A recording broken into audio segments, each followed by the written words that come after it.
فرض عین ہے، اس کا فرض ادا ہو گیا. اور پوری سورۃ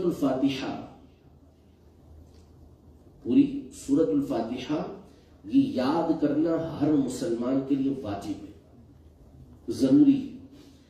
اور اس کے ساتھ کم از کم ایک کوئی چھوٹی سورت، جیسے مثال کے طور پہ قل هو اللہ احد، انا اعطیناک الکوثر، یا کوئی اور سورت، یا کم از کم 3 آیتیں یا ایک بڑی آیت، ان میں سے کچھ بھی یاد کرنا یہ بندے پر واجب ہے، ضروری ہے. اس لیے کہ اس کے بغیر بندے کی نماز کا واجب ادا نہیں ہوگا.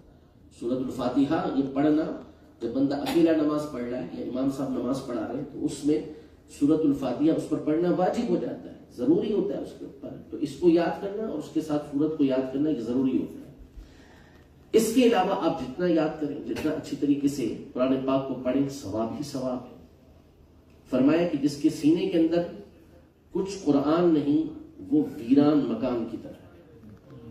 کچھ قرآن نہیں تو ویران مکان جیسے ہوتا ہے اس طرح اس کا سینہ ہوتا ہے. تو نمبر 1 یہ کہ اگر نہیں پڑھا تو پڑھے، فارغ نہیں ہوں گے.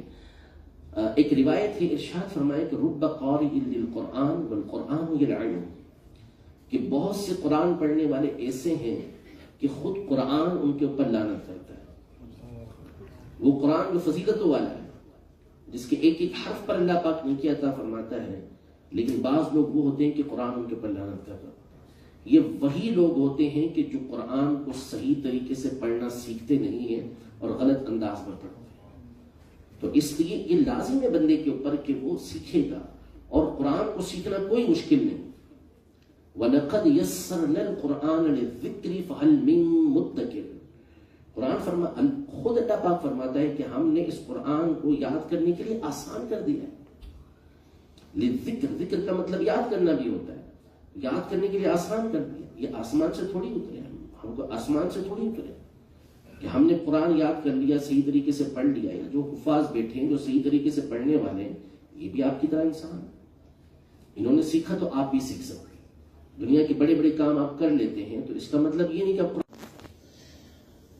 ایک حدیث پاک ہے، ارشاد فرمایا کہ من صلی علی 50 مرة صافحنی یوم القیامہ، کہ قیامت جو بندہ مجھ پر 50 مرتبہ درود پاک پڑھتا ہے، قیامت کے دن میں اس سے مصافحہ کرے گا. یا صافحتہ، میں اس سے مصافحہ کروں گا، یا وہ مجھ سے مصافحہ کرے گا.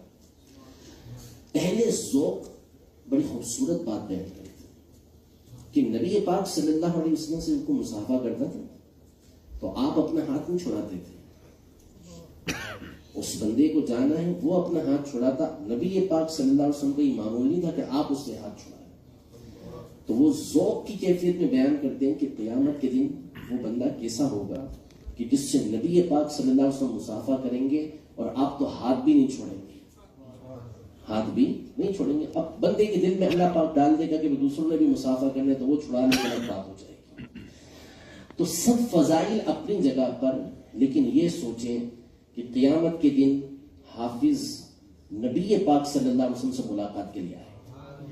وہ جو پوائنٹس ہے نا کہ ہر ایک شفاعت کے لیے بارگاہ رسالت میں حاضر ہوگا، تو یہ حافظ بارگاہ رسالت میں حاضر ہوگا اور کہے گا کہ یا رسول اللہ میرے والد صاحب کی شفاعت کرتے ہیں، میری والدہ کی شفاعت کرتے ہیں، میرے بھائی کی، میرے بہن کی، میرے بیٹے کی، میری بیٹی کی، میرے استاد کی، یا فلاں کی شفاعت.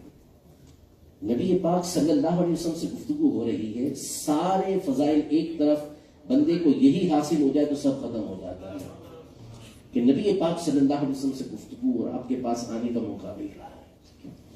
تو یہ تصور ہی ایک روح کو تازگی بخشنے والا ہے، ایمان کو تازہ کرنے والا تصور ہے کہ نبی پاک صلی اللہ علیہ وسلم سے گفتگو ہو.